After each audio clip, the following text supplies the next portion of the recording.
Gustave Thibon, L'ignorance étoilée. Pourquoi les idées les plus superstitieuses se marient-elles si naturellement aux vérités les plus importantes, tandis que l'esprit philosophique se mêle aux erreurs les plus monstrueuses? Sans doute parce que les superstitions religieuses sont les prolongements, les symboles et les points d'appui de vérités vitales.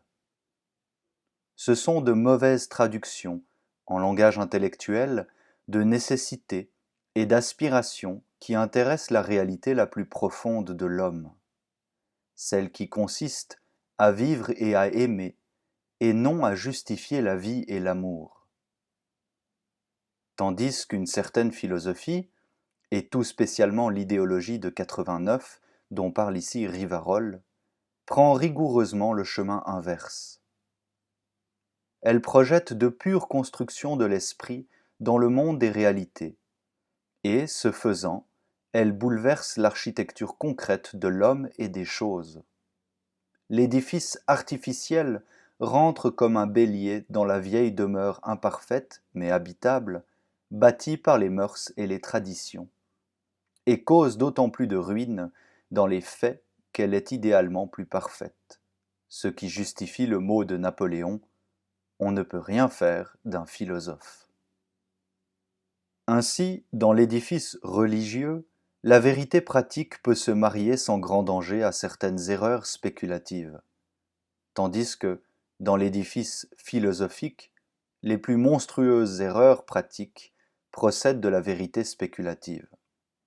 J'entends cette espèce de vérité qui consiste dans le déploiement abstrait d'une raison et d'une logique qui prétendent réformer l'univers sans tenir compte de l'expérience et du mystère.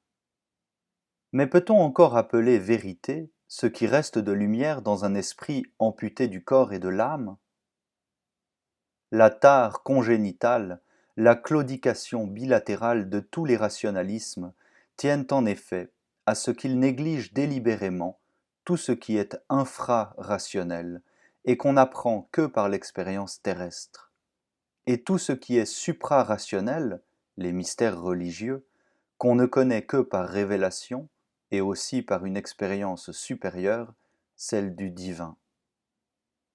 Le siècle des Lumières, ce vaste feu d'artifice dont le bouquet explosif et meurtrier fut la Révolution française, nous offre l'exemple le plus accompli de cette double amputation de l'être humain sur l'autel de la raison. Mutilation qui porte à la fois sur la nature et sur le surnaturel.